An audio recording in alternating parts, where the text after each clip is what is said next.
जय हिंद सभी को। तो अपने पढ़ रहे थे राजस्थान का भौतिक प्रदेश। क्या पढ़ रहे थे? राजस्थान का भौतिक प्रदेश। और राजस्थान के भौतिक प्रदेश का आज भाग नंबर कौन सा है? 6 नंबर भाग। यानी आज भौतिक प्रदेश की क्लास नंबर है 6। और 6 नंबर क्लास में हम किसके बारे में पढ़ रहे थे? थार मरुस्थल के बारे में।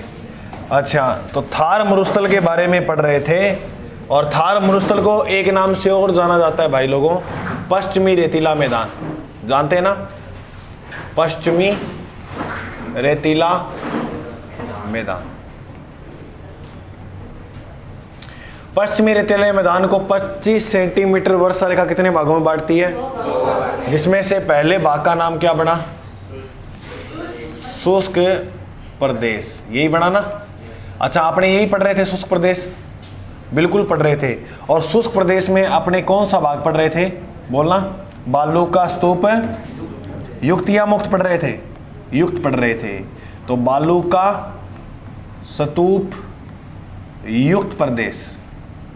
युक्त कितने परसेंट भाग पे है? 58 यानी इतना मैंने कल आपको बताया था। उसके अलावा इस क्षेत्र के अंदर यानी जैसलमेर वाला एरिया है, इस क्षेत्र में कौन कौन से बालू का स्तूप पाए जाते हैं वो पढ़े थे। ठीक है, मैं आपसे एक प्रश्न पूछता हूँ, बताना। बालू का स्तूप परिणाम है निक्षेपण का है या अपर्दन का है? दोनों का ही है। और दोनों ही ऑप्शन में मिले तो क्या करेंगे? निक्षेपण। अपर्दन का मतलब होता है मिट्टी का कटाव और जमाव, निक्षेपण। ठीक है भाई। आज अपने को एक शब्दावली याद रखनी है जैसलमेर जिले की। कौन से जिले की? जैसलमेर जिले की। क्या याद रखनी है? एक शब्दावली है। गुरुजी ये शब्दावली क्या है? देखो, आपको एक नाम सुनने को मिलेगा पलाया। क्या मिलेगा नाम सुनने को? पलाया। एक नाम सुनने को मिलेगा रन या टाट। और एक नाम सुनने को मिलेगा खड़ीन। गुरुजी एक वोल्सन भी आता है, वो थोड़ा अलग पड़ जाता है, वो बताऊंगा क्या होता है। पहले इसको समझो। जैसे मेरे भाई ये है बादल। क्या है ये? बादल। और ये भी बादल। बादल के नीचे भूमि इस प्रकार से, और भूमि के ऊपर रेत के टीले ऐसे। रेत के टीले ऐसे ही होते हैं। अच्छा, ये क्या है? धोरे। क्या है भाई? धोरे। अब मामला क्या हुआ? मामला हुआ ये भाई कि इन बादल से जैसलमेर वाले दिन, जैसलमेर में क्या हुई? वर्षा। जैसलमेर में वर्षा होती है ना, पूरे एक साल में कितने दिन वर्षा होती है? 5 दिन।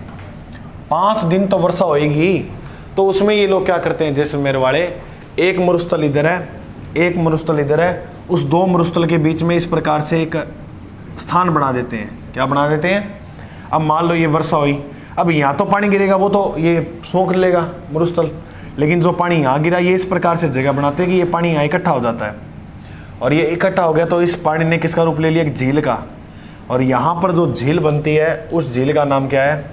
पलाया झील। कौन सी झील है? पलाया झील। पलाया झील एक अस्थायी झील है। कैसी झील है? अस्थायी। मोस्ट इंपॉर्टेंट प्रश्न, मैं आपसे एक प्रश्न पूछूंगा, ये बताना तुम, यह झील खारे पानी की है या मीठे पानी की है? सबसे मोस्ट इंपॉर्टेंट। तो याद रखना, ये झील खारे पानी की है। लवणीयता ज़्यादा होती है, क्योंकि आपने पढ़ा होगा राजस्थान में सर्वाधिक खारे पानी की झीलें कहाँ पाई जाती हैं? तो ऐसे पढ़ते हैं ना, पश्चिमी राजस्थान में। तो पश्चिमी तो है ये। तो ये कैसी झील है? खारे पानी की, क्योंकि इसमें लवणीयता क्या होती है? ज़्यादा होती है। समझ में आया? अब सुनो, अब ये पानी कितने दिन पड़ा रहेगा यहाँ? यानी सुनो, ये पानी जो है वो कितना दिन रहेगा? कदे ना कदे तो सूखेगा। तो एक टाइम आयो जो पानी सूख गयो। अब पानी सूखता कई स्थितियों में है। जैसे एक तो सीधा सूख जाए, ऐसे नहीं होता पानी, धीरे धीरे सूखेगा पानी। तो पानी अपने हिसाब से सूखेगा। और जैसे पानी सूखा तो बताते हैं कि सूखने के बाद एक भाग बनता है दलदली, जिसपे तुम ऐसे पैर मारोगे ना तो वो डांस करेगा, जमीन डांस करेगी, ऐसे हिलेगा पूरा। देखेगा शायद ऐसा, पर ऐसे पैर मारो ना, पैर के साथ साथ हिलेगा, वो होता है दलदली क्षेत्र। तो ये उसके बाद रूप लेता है दलदली क्षेत्र का। और उसी दलदली क्षेत्र को क्या कहते हैं? रन या टाट। मैं लिख देता हूँ यहाँ, दलदली जो क्षेत्र होता है, दलदली जो क्षेत्र होता है, बताओ उसे क्या कहते हैं? रन या टाट। अब दलदली क्षेत्र एक टाइम ऐसा तो आएगा जब ये सूखेगा, यानी अब दलदली ये सूखेगा, और सूखने के बाद जो इसके ऊपर खेती की जाती है उसे क्या बोलते हैं? खड़ीन की। तो खड़ीन की जो कृषि है वो किस जिले में की जाती है? जैसलमेर के अंदर। अब ये 2-3 बातें ध्यान से सुनना।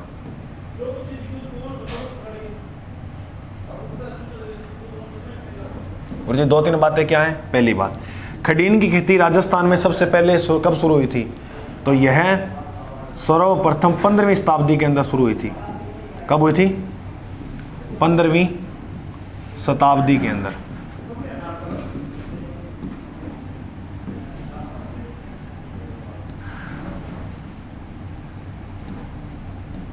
सर्वप्रथम कब शुरू हुई थी? बोलो। 15वीं शताब्दी में। खड़ीन की खेती जो की जाती थी वो पालीवाल ब्राह्मणों द्वारा की जाती थी। पालीवाल ब्राह्मणों द्वारा। किनके द्वारा की जाती थी? पालीवाल ब्राह्मणों। और बात, गुरुजी ये पलाया झील राजस्थान में कहाँ पाई जाती है? बोलो कहाँ पाई जाती है? सर ये रन कहाँ पाया जाता है? बोलो। खड़ीन की खेती कहाँ होती है? क्योंकि ये जो शब्दावली है पूरी की पूरी ये किस जिले की है? थोड़ा सा मैं एक रूप और दिखा देता हूँ इसका। ये देखो, ये नमकीन लिखा हो ना ऊपर, ये नमकीन से तुम याद रखो, पलाया झील है। ये कैसे बनती है? एक ये बालू का स्तूप हुआ, एक ये बालू का स्तूप हुआ। अब क्या करते हैं कि यहाँ पर इस प्रकार से ये बना देते हैं 2 मरुस्थल के बीच में एरिया। ये कैसी झील है? एक अस्थायी झील है। अच्छा, क्या इसमें कृषि होती है? बिल्कुल होती है, कृषि होती है। उस कृषि का नाम क्या है? खड़ीन की खेती। अच्छा, जो दलदली क्षेत्र बनता है उसे क्या बोलते हैं? रन या वेरी गुड। अच्छा, ये जो एक झील है वो लवणीय है, नमकीन झील बनती है। बोलो बात समझ में आई? एग्जामिनर अगर पूछे प्रश्न कि बुझ झील कहाँ है, क्या पूछे? ये वैसे लिखा रहा हूँ मैं नोट लगा के, बुझ झील। तो बुझ झील जो है वो जैसलमेर जिले में है। कहाँ पर है? जैसलमेर। ये वैसे ही लिख लेना, लिख लो, ऐसे बना लो ये वाला।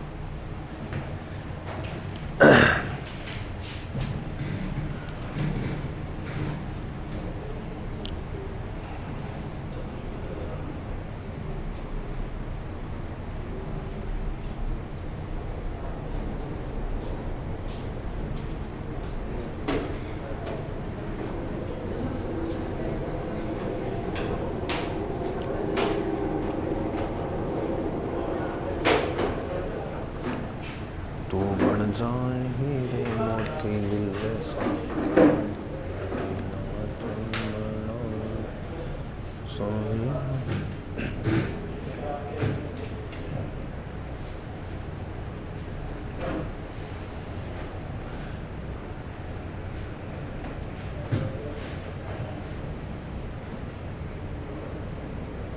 ये वर्षा का जल आता है ऊपर बादल में से, है ना? वो थोड़ा इसको भी देख लेना, ये इस प्रकार से।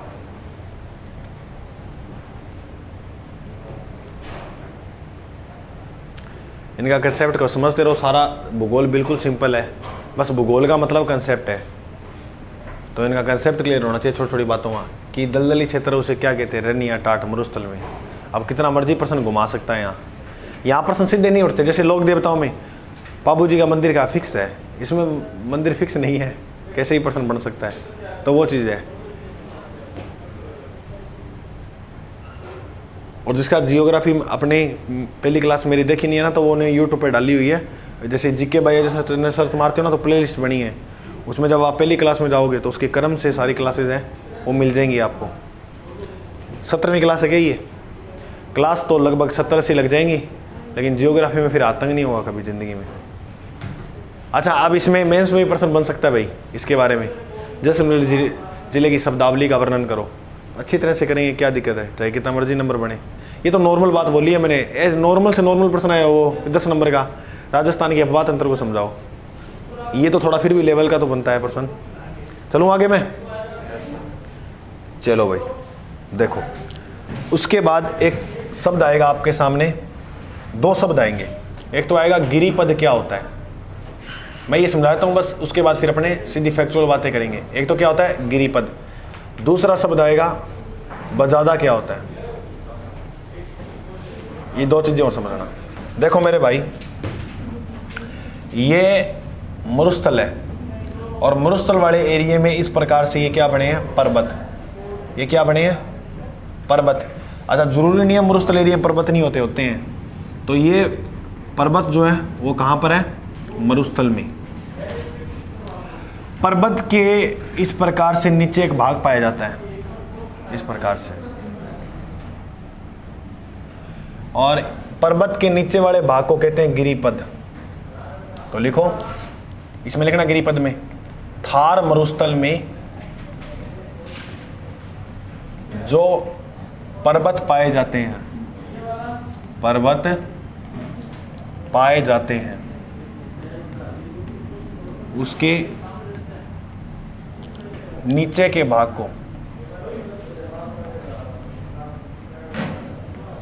को गिरिपद कहते हैं।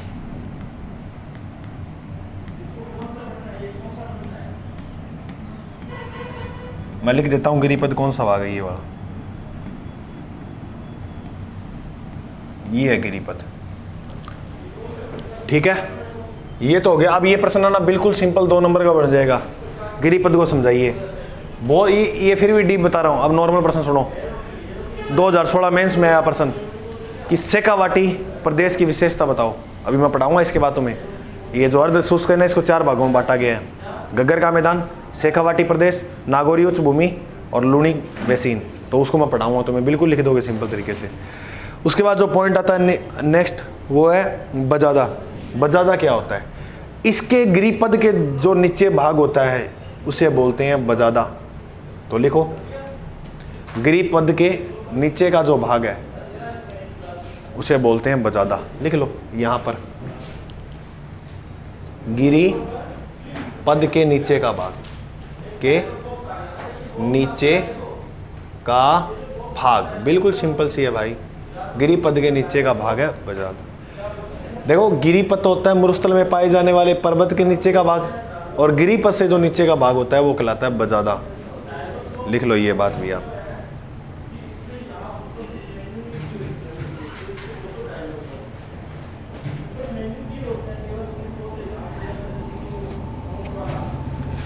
चले। अच्छा, आपने अब सुनो क्या क्या चीजें होती हैं यहाँ, क्या क्या घटनाएं होती हैं इस पश्चिमी रेतीले मैदान में। एक वर्षा का नाम सुना होगा जिसका नाम है मावट। इस क्षेत्र में होने वाली वर्षा को क्या बोलते हैं? चलो समझते हैं मावट वर्षा को, सुनना ध्यान से। इस प्रकार से एक सागर है जिसका नाम है कैस्पियन सागर। क्या नाम है? कैस्पियन सागर। इसके दक्षिण में यहां एक सागर है जिसका नाम है भूमध्य सागर। क्या नाम है? भूमध्य सागर। और ये इस प्रकार से अपना प्यारा सा भारत है।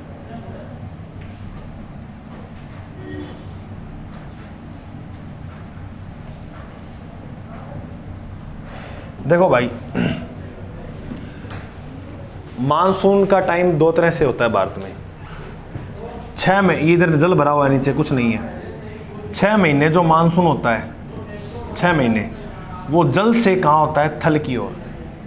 मानसून जो होता है वो, यानी मौसम 2 है, गर्मी का एक सर्दी का। जो मानसून 6 महीने होता है वो जल से थल की ओर होता है, और जो मानसून 6 महीने होता है वो थल से जल की ओर होता है। ये बहुत ज़्यादा मोस्ट इम्पोर्टेंट प्रश्न है। मैं कहता हूँ आप मेरे साथ ना लिखवा लो आज कि राजस्थानी जलवायु टॉपिक में से फिक्स है प्रश्न, मेंस में आएगा प्लस 10 नंबर का आएगा। आरएस की बात तो छोड़ो, आप आईएएस में भी पूछा जाता है कि भारतीय क्लाइमेट को समझाइए, जलवायु को समझाओ, राजस्थान की समझाओ। तो जलवायु को कैसे समझाओगे? इसको ध्यान से अभी तो नहीं समझेंगे, अभी अपने ये सिर्फ मावट को समझते हैं। इतनी खतरनाक अभी तक तो भूगोल वेता जो थे ना बड़े बड़े, वो ही नहीं समझा पाए कि जलवायु है कैसी भारत की। दुनिया में सबसे अनोखी जलवायु पाई जाती है भारत देश की। उदाहरण बताऊं? या देख लिया तुमने? जरूरत है बताने की? जून का महीना चल रहा है, कमरे में सो रहे हो, मतलब ये क्या साबित कर रहा है? साबित ये करा कि जून का महीना ऐसा होता है कि बाहर कूलर लगा के बढ़िया छत पे, कभी कहाँ कमरे में, वो भी कंबल उड़ा उड़ा के सो रहा है ये महीना। तो ये जलवायु को स्पष्ट नहीं करा, कोई फिक्स बता नहीं सकता कि ये महीना ऐसा जाएगा, कोई नहीं बता सकता। तो वो चीज़ है। मौसम विभाग भी 4-5 दिनों की बातें बताता है, पूरी नहीं बताता साल की। अब सुनना मेरी बात ध्यान से। अब वो 6 महीने वाली हवाएं नहीं है ये जल वाली, ये थल वाली हवाएं। ये हवा आती है सऊदी अरब से। कहाँ से आती है? सऊदी अरब। और सऊदी अरब में क्या जल है क्या? वहाँ तो तेल है, जल तो नहीं है। सॉरी।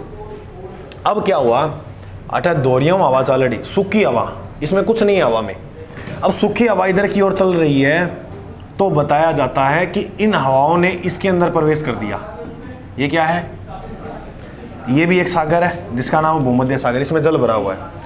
हवाओं ने इसके अंदर जब प्रवेश किया तो जो सूखी हवाएं थी उन्होंने यहां से क्या भर लिया? जल भर लिया। क्या भर लिया भाई लोगों? जल। अब प्रश्न 2 सुनना ध्यान से।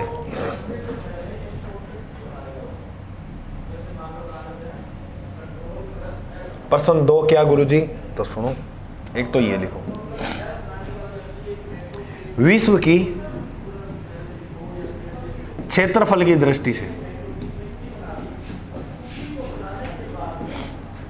बड़ी झील कौन सी है? तो आप करना कैस्पियन सागर। कौन सी करोगे? कैस्पियन सागर। और आपको जानकारी के लिए बता दूं, विश्व की सबसे बड़ी खारे पानी की झील भी कौन सी है? विश्व की सबसे बड़े मीठे पानी की? सुपीरियर। खारे पानी की? अभी एक बार इतनी बात याद रखना, और यह खारे पानी की विश्व की सबसे बड़ी झील है। आप देखना, ये सर्दियाँ वर्षा होने में घर का नहान कौन दिया अपना ने। सर्दी तो वह भी कारण भी हो, लेकिन ये बहुत नुकसानदायक होती है ये वर्षा मावट। लेकिन किसके लिए नुकसानदायक नहीं होती? रबी की फसल के लिए नुकसानदायक नहीं होती। तो देखो क्या हुआ कहानी। कहानी ये होती है कि ये वर्षा चली यहाँ से, अब ये कहीं ना कहीं तो जाएगी। अब इधर आई, इधर तो है हिमालय। क्या है? हिमालय। हिमालय से जैसे टकराई और यहाँ पर भयंकर बादल फटे, जैसे बोलते हैं मानसून का फटना। सुना है? बादल फट गया, यहाँ पढ़ा नहीं है।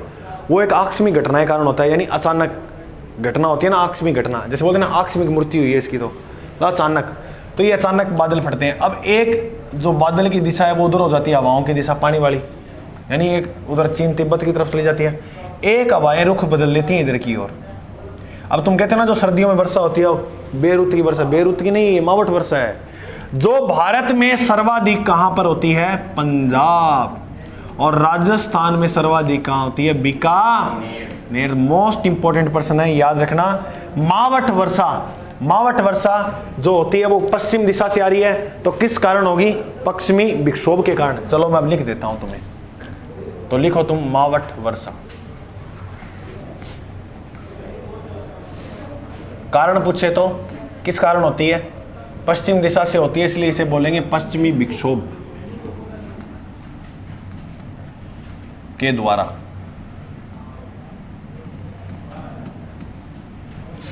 कैस्पियन सागर और दूसरा कौन सा सागर था? भूमध्य सागर। कैस्पियन सागर और भूमध्य सागर से ये वर्षा होती है। वर्षा सर्वाधिक, सर्वाधिक पूछे तो भारत में कहाँ होती है? बोलो। पंजाब में। पंजाब। और राजस्थान में पूछे तो? बीकानेर। राजस्थान में जो सर्वाधिक वर्षा होती है वो कहाँ पर होती है? बीकानेर में। ये जो मावट वर्षा है इसके उपनाम भी बहुत ज़्यादा पूछे जाते हैं एग्जाम में, क्योंकि इसे गोल्डन ड्रॉप्स भी कहते हैं, यानी सुनहरी बूंदे। सुनहरी बूंदे, गोल्डन ड्रॉप्स कह दो या सुनहरी बूंदे। गोल्डन ड्रॉप्स, ठीक है। मावट वर्षा जो है वो किस ऋतु में होती है? शीत ऋतु में। शीत ऋतु। और शीत ऋतु का जो टाइम माना जाता है वो मध्य दिसंबर से, यानी मिड दिसंबर से, मिड दिसंबर से फरवरी तक। मध्य दिसंबर से फरवरी तक होने वाली वर्षा कौन सी होती है? मावट। मावट वर्षा जो है वो किसके लिए लाभदायक है? तो एक फसल है रबी की, किस फसल के लिए लाभदायक है? रबी की फसल के लिए। और रबी की फसल में किसके लिए? गेहूं के लिए। गेहूं के अलावा नंबर 1 पे रखना चना, नंबर 2 पे क्या रखना? गेहूं। रबी की फसल के लिए तो है, नंबर 1 पे गेहूं मत कर देना। नंबर 1 पे किसके लिए लाभदायक है? चने के लिए। और नंबर 2 पे गेहूं के लिए लाभदायक है। सिंपल सी बात है। शीत ऋतु, इसे शीतकालीन वर्षा भी कहते हैं, उपनाम में शीतकालीन वर्षा भी कर लेना, ठीक है।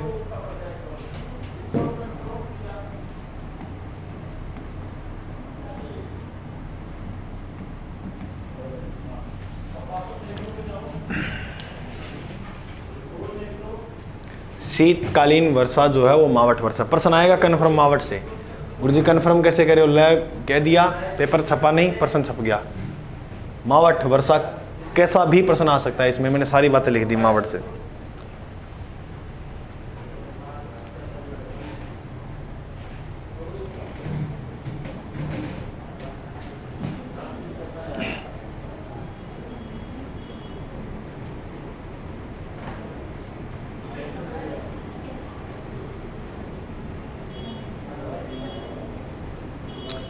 दिसंबर से मध्य फरवरी है ये, मध्य फरवरी, फिर मई से जून। जी इसको ना दिसंबर लिखना, दिसंबर से मिड फरवरी, दिसंबर से मिड फरवरी है।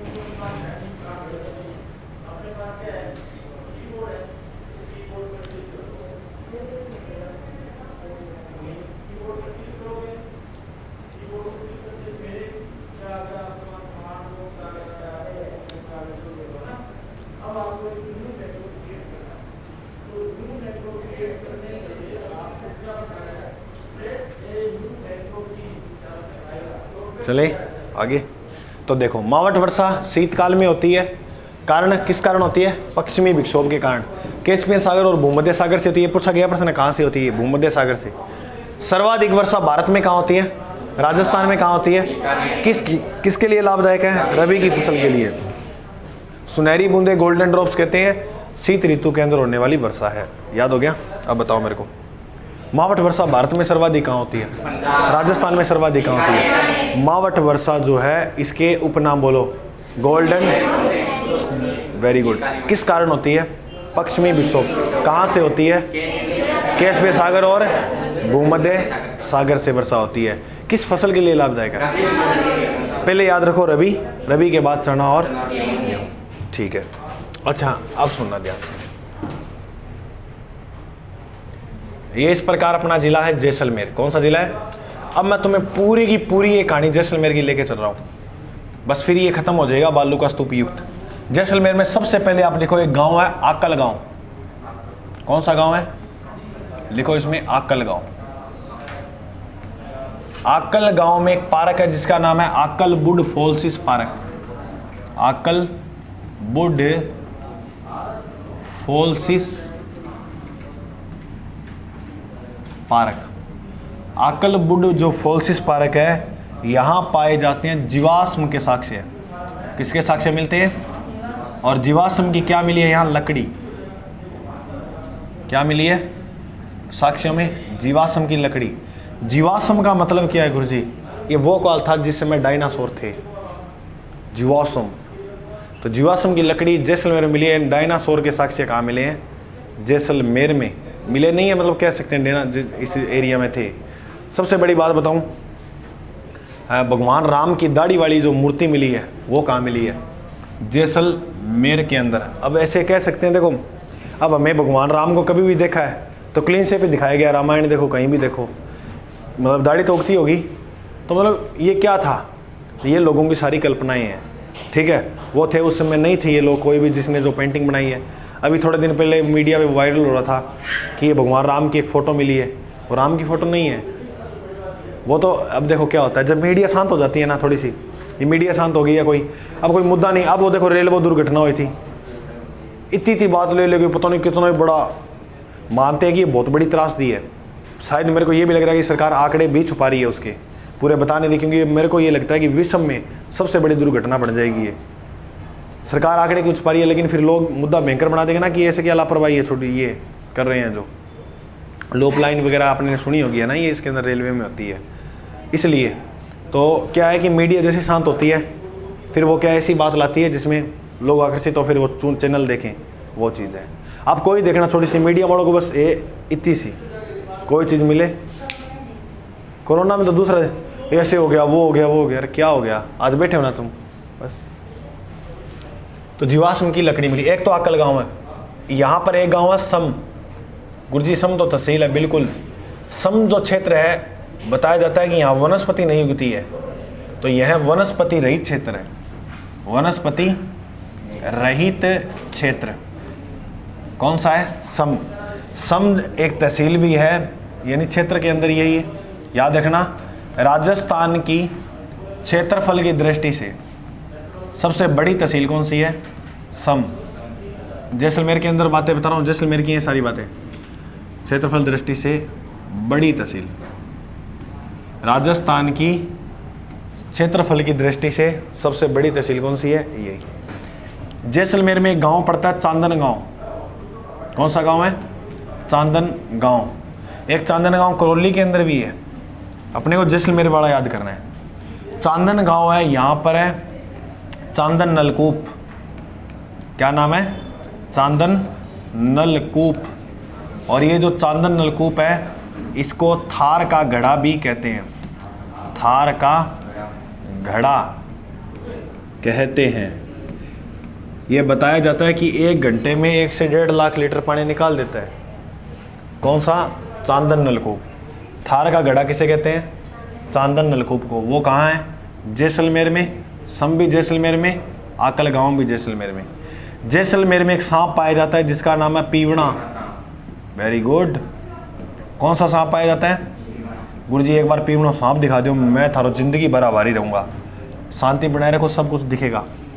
पीवड़ा सांप एक विषधारी सांप है। कैसा सांप है? विषधारी सर्प। यह डंक नहीं मारता है, यह डंक नहीं मारता, देखते ही मार देता है। यह सांस के साथ जहर देता है, सांस के साथ जहर देता है। पीवड़ा एक विषधारी सांप है जो रेगिस्तान वाले एरिया में पाया जाता है। यह डंक नहीं मारता है तो सांस के साथ जहर देता है। वो कौन सा सांप है? पीवड़ा। पीवड़ा सांप राजस्थान में किस क्षेत्र में प्रसिद्ध है? जैसलमेर वाले में। पीवड़ा सांप क्या है? रोनित से गए हो आप कभी? रामदेवरा देखा होगा आपने कि रोड जैसे सड़क चलती है उसके इधर और इधर यात्री सो रहे होते हैं, मतलब रोड के ऊपर ही। क्योंकि पता ना जब पैदल जाते हैं तो वो मानसे के ऊपर नहीं बैठ सकता, मतलब कहीं भी ऐसे उच्च स्थान पर नहीं बैठ सकता, उसे ज़मीन पे जुड़ा, ज़मीन पे बैठना पड़ता है। तो वहाँ क्या है, लोग सोते हैं। तो ये क्या करता है, जैसे आकर दृश्य छाती में बैठ जाए और बैठ कर सांस तो लेंगे, सांस थोड़ी रोक देंगे। अब ये सांस के साथ झेड़ देगा धीरे धीरे और देखे धीरे से चला जाएगा। लालू, ओ लालू, लालू जान हो तो बोले लालू, लालू तो फसर गयो, तो वो चीज़ है। ठीक है। अच्छा, पीवड़ा सांप कैसा होता है बता लिया ना आपने।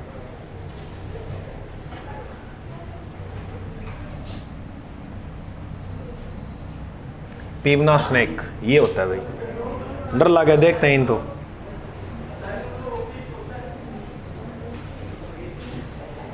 ये रहा पीवड़ा सांप। इसने इस परिवार के सदस्यों की छाती पर बैठकर मुंह में 19 बार जहर छोड़ा जाता है।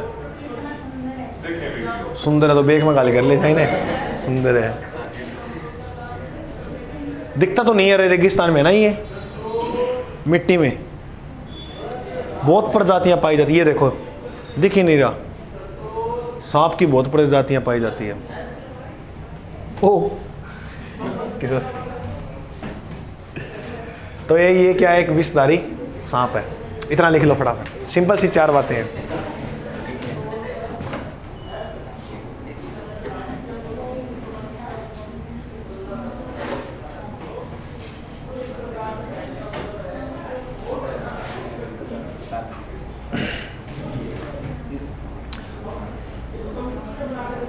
ये आपको एक शब्द और मिलेगा सुनने को, लू। क्या चलेगा? मिलेगा लू। लू क्या है? लू, रेगिस्तान में चलने वाली गर्म हवाएं, गर्म हवाओं को क्या कहते हैं? लू। अपना ना घर का कहता हूँ लू लाग जाएगी बाहर ना जा, तो लू क्या है? एक गर्म हवाएं। और एक और प्रश्न आता है, रेगिस्तान का मार्च क्या होता है? रेगिस्तान का मार्च, रेगिस्तान के प्रसार को ही क्या बोलते हैं? रेगिस्तान का मार्च। यानी ऐसे लिख सकते हो आप, मरुस्थल के प्रसार को ही क्या कहते हैं? रेगिस्तान का मार्च। मरुस्थल के प्रसार के लिए कौन सा जिला फेमस है? जैसलमेर। गांव? नाचना। मरुस्थल के प्रसार के लिए गांव पूछे कौन सा फेमस है? नाचना गांव। और नाचना गांव कहाँ पर है? जैसलमेर। जैसलमेर। लिख लो।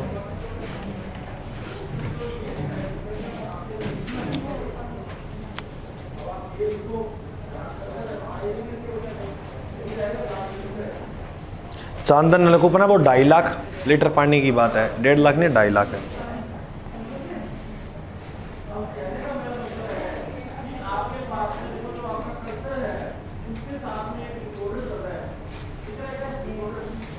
चले आगे।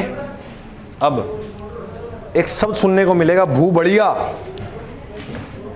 कह रहा है भू बढ़िया, ये क्या होते हैं? बुबुड़िया चपेट में आए होगा कभी? Yes sir.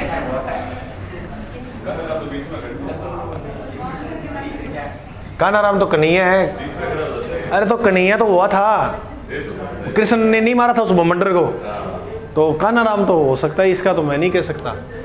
बाकी तुम बताना इस चपेट में टेंट टूंट उड़ा के ले जाता है ब्याह शादियों में, कुर्सियाँ कार्सियाँ सारी। ये होता है बुबड़िया। सर्वाधिक बुबड़िया कहाँ चलते हैं? जैसे ये भूत प्रेत नहीं होते भाई, हाथ जोड़ के बिनती है। पहले तो ये भूगोल है, जियोग्राफी है, इसमें भूत प्रेतों को शामिल नहीं करना है। कई ऐसे कहते हैं भूत आ गया, चुड़ैल आ गई, वो घर वाले डराते थे कि ये उड़ा के ना ले जाए, मतलब बहुत डेंजर होता है ये, इसलिए वो डराते थे कि भूत है, नहीं भागेंगे बच्चे इधर की ओर। थे तो खेलने, मान लो कि बीच में बढ़ जाओ तो दिक्कत हो जाए। कई लोग देखे ये आता था ना तो बाल पकड़ के बैठ जाते थे, मतलब अरे बाल से क्या उड़ाना हो जाए, वैसे ले जाएगा उड़ा के, बाल पकड़ने से क्या होता है? ये वो बढ़िया। एक शब्द मिलता है आपको बेरी। बेरी एग्जाम में प्रश्न पूछे, बेरी कहाँ पाई जाती है? बीकानेर और जैसलमेर में। बीकानेर और जैसलमेर में। इसे एक प्रश्न एग्जाम में पूछा गया है, इसका उपनाम क्या है? कुई। उपनाम क्या है? कुई। इसे कुई भी कहते हैं। यह तालाब के पास बनती है, यह तालाब के पास बनती है।